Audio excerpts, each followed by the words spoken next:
नमस्कार, स्वागत है आपका फास्ट न्यूज इंडिया के इस बुलेटिन में। खबरों पर नजर डालेंगे, लेकिन सबसे पहले आप सभी को फास्ट न्यूज इंडिया की तरफ से राष्ट्रपिता महात्मा गांधी और सादगी के प्रतीक लाल बहादुर शास्त्री जी की जयंती पर आप सभी को हार्दिक शुभकामनाएं। और आइए अब नजर डालते हैं आगे तमाम बड़ी खबरों की ओर।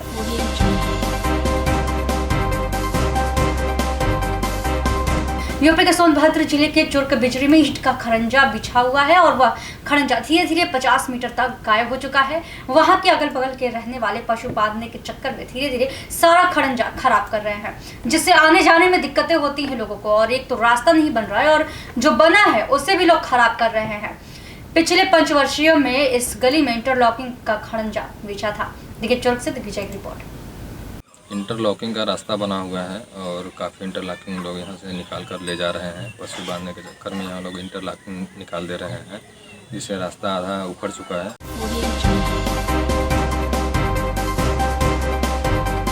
यूपी के सोनभद्र जिले के चुर्क बिजरी प्राइमरी स्कूल पर सिलाई अभियान के तहत किया गया मीटिंग, जिसमें लड़कियां औरतें शामिल रही। उनका फॉर्म फिलअप किया गया और उनको बताया गया कि उनको सिलाई सिखाया जाएगा 15 दिनों तक, जो कि निःशुल्क प्रत्येक व्यक्ति को फॉर्म के साथ 100 रुपये का शुल्क भी देना पड़ेगा और उसके बाद उन्हें सिलाई निःशुल्क सिखाया जाएगा। देखिए चौक से दिग्विजय की रिपोर्ट। सिलाई के लिए महिलाएं इकट्ठी हुई, लड़कियां इकट्ठी हुई प्राइमरी स्कूल बिजरी पे, और वहाँ फॉर्म भरा गया और उनसे प्रत्येक व्यक्ति से 100 रुपये लिया जा रहा है।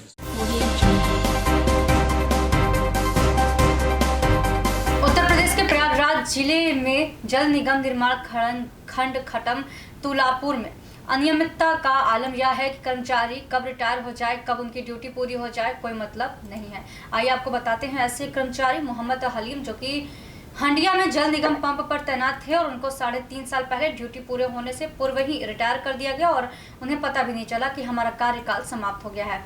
आइए देखते हैं मोहम्मद हलीम से बातचीत की ये विशेष रिपोर्ट फूलपुर से अमरीश कुमार के द्वारा। मेरा नाम मोहम्मद हलीम, पुत्र स्वर्गीय श्री हाजी हिबुल्ला, निवासी हंडिया, वार्ड नंबर 10 के रहने वाला। मुझे कहाँ पर काम करते थे? मैं जल निगम मड़वा में था और मुझे करीब लगभग 3 साढ़े तीन साल पहले रिटायर कर दिया गया। मैं कई मरतबा ऑफिस चक्कर काटा, मगर हमारी कोई सुनवाई नहीं हुई।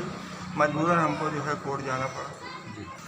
ये आपके विभाग का पत्र है, इसमें स्पष्ट लिखा गया है कि आप नोटरी 10 रुपये के स्टाम्प पेपर पर नोटरी हलफनामा बनवाकर 7/11/19 तक कार्यालय में स्वयं उपस्थित होकर आप जो लगा रहे आरोप कि 3.5 साल पहले मुझको रिटायर कर दिया गया है, बिना बताए कागज़ पर दस्तखत करा करके ब्रिजेश बाबू और चंद्रभान मिल करके कागज़ पर दस्तखत कराए और आपसे रिटायर करवा दिए।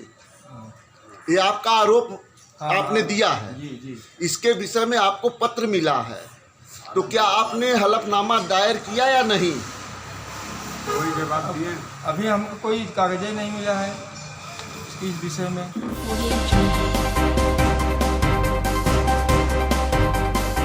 यूपी के सोनभद्र जिले के चुर्क मुसही में शौचालय के बने टंकी में गिरने से एक बच्चे की मौत हो गई। अंशु 3 वर्ष का लड़का था जो अपने घर में खेल रहा था और अब खेलते खेलते शौचालय की टंकी के पास पहुंच गया, जिसमें कि विभिन्न परिस्थितियों में बच्चा उस टंकी में जा गिरा और उसकी मौत हो गई। शौचालय का टंकी कंप्लीट नहीं था, बरसात के कारण टंकी ढके न होने से यह हादसा हो गया। देखिए चुर्क से दिग्विजय की रिपोर्ट। छोटे बच्चे की हो गई मृत्यु, शौचालय के गड्ढे में गिरकर उसकी गई जान। 3 वर्ष का बच्चा था अंशु, क्योंकि शौचालय का गड्ढा बना था लेकिन वो ढका नहीं हुआ था, इसीलिए उसमें गिरकर उसकी जान चली गई। आइए हम आपको दिखाते हैं। गड्ढा खना रहा, बरसात होने लगल, पानी भर गए, कई बार बरसात तो नहीं तो बनी। प्रधान नहीं दिए थे? प्रधान क्या दिया, 500 ईटा दे लेना, फुटहा टूटा अपने घर से 2000 ईटा गिरवाए थे, बालू गिरवाए थे। घर का मामला है? हाँ, गिट्टी गिरवाए थे।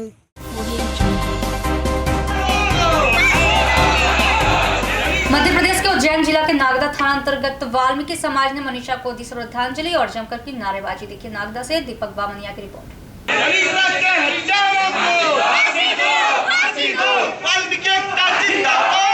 मनीषा वाल्मीकि को अपनी ओर से, अपने परिवार की ओर से और कांग्रेस पार्टी की ओर से हार्दिक आत्मीय श्रद्धांजलि अर्पित करता हूं। 14 सितंबर को बहन मनीषा वाल्मीकि के साथ गैंगरेप हुआ था। उसके बाद उसकी रीढ़ की हड्डी तोड़ दी गई, जीभ काट दी गई।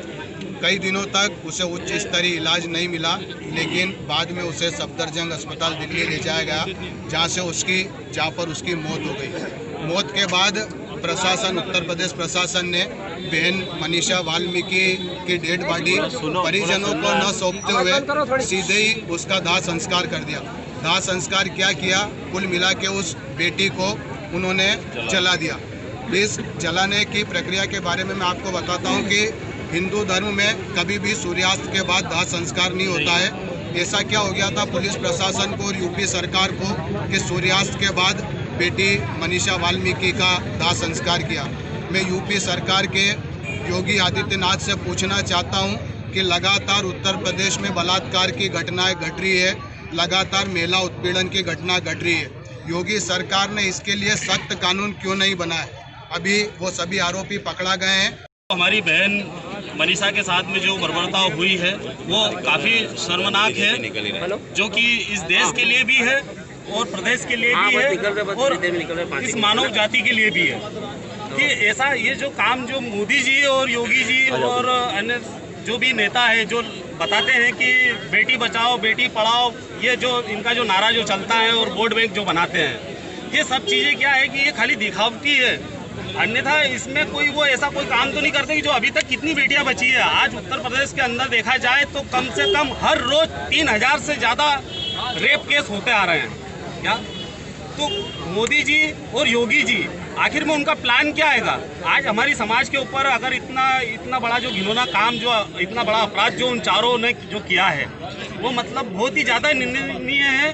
और एक गरीब परिवार और एक दलित परिवार के साथ में जो ये घटना हुई है, ऐसा नहीं होना चाहिए। को मैंने अभी आपको बोला भी था, रोष तो बहुत है और वहाँ की पुलिस प्रशासन को मैं यहाँ से चेताना चाहता हूँ सोशल मीडिया के माध्यम से कि लठ आपका है तो सर हमारा तैयार है और आपकी गोली है तो छाती हमारी तैयार है। लेकिन हमारी बहन के साथ जो अन्याय हुआ है उसे फास्ट ट्रैक में लेकर कोर्ट में मनीषा को जस्टिस फॉर फास्ट मतलब 30 दिन में उन हत्यारों को 30 दिन में फांसी की सजा होना चाहिए। तो के समाचार आगे कुछ खास खबरों के लिए बने रहिए फास्ट न्यूज इंडिया के साथ। धन्यवाद।